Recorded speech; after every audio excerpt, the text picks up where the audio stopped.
Masalahnya ketika kita merasa memiliki, ada konsekuensinya. Ketika kita tidak merasa memiliki juga ada konsekuensinya. Di sini ingin saya urai secara ringkas. Perusahaan yang tempat kita bekerja itu jangan sebatas kita menjual tenaga, jual keringat, dapat upah. Mau maju silakan, bubar juga silakan. Itu kan karena tidak punya rasa memiliki. Ini sangat penting sekali. Istri juga sama, anak juga sama, perlu dirawat ya supaya awet sepanjang umurnya, kan gitu, semaksimal mungkin. Kan hebat kalau Anda punya mobil sampai 20 tahun masih bisa pakai. Nah, itu persoalannya. Jadi tetapi sebaliknya, ketika kita merasa memilikinya sebagai hak milik abadi, itu sudah melawan Tuhan.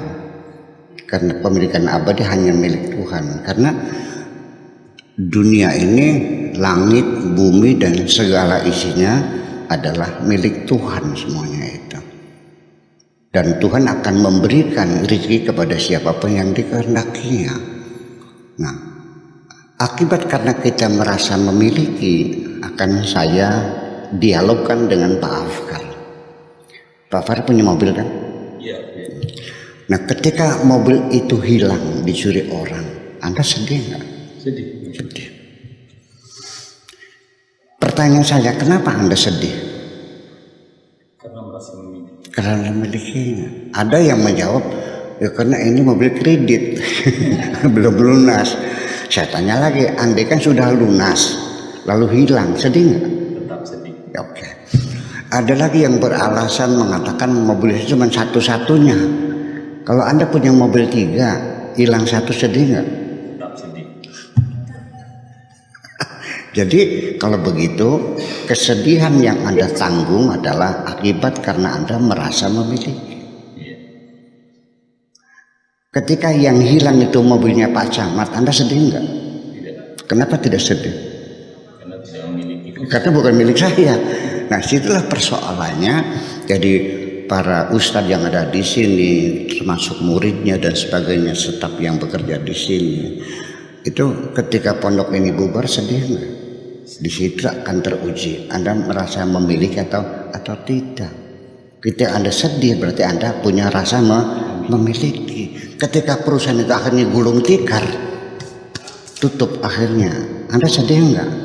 Ya sedih, karena Anda kehilangan sumber penghidupan Anda. Nah, ini yang perlu kita bangun. Jadi kita nggak usah harus marah-marah sama pegawai kita di pidato tiap hari. Ya, jadi the sense of belonging masih kita bangun. Tetapi di balik itu juga artinya bahwa semakin kita banyak merasa memiliki, semakin banyak yang kita miliki, Anda bersiap-siap harus menanggung kesedihan. Jadi akhirnya nanti secara filosofis tasawufnya, bahwa ternyata yang paling berbahagia di dunia adalah orang yang tidak punya apa-apa. Bitarmi tidak pernah sedih kehilangan mobil, sebabnya nggak punya mobil. Dia tidak sedih punya suami meninggal dunia. Kenapa? Tidak punya suami. Dia tidak sedih dengan anak yang hilang, sebabnya apa? Tidak punya anak. Berarti berbahagialah orang yang tidak punya apa-apa. Itu adalah masalah spiritual kita supaya hidup kita nyaman, memang seperti itu. Jadi semuanya ini kita yakin sebagai hak milik, hak pakai sementara, fasilitas.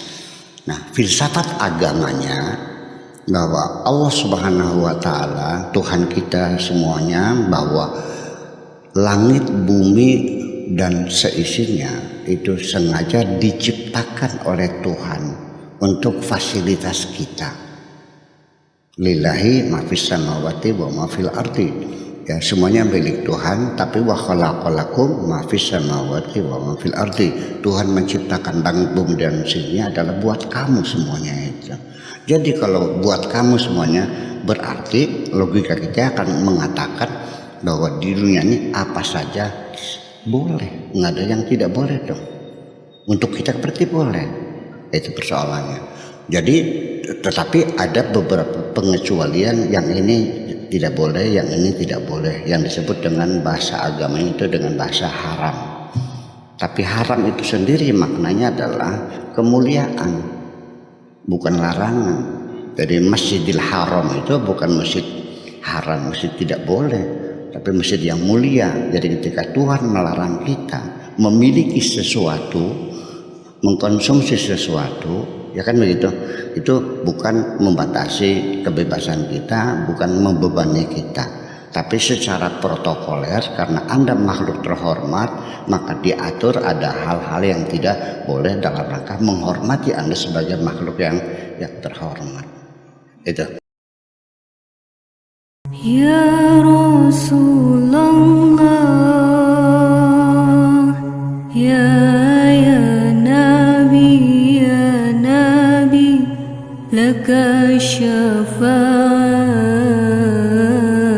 wa hadha matlabi ya Nabi, ya Rasulullah, ya Nabi.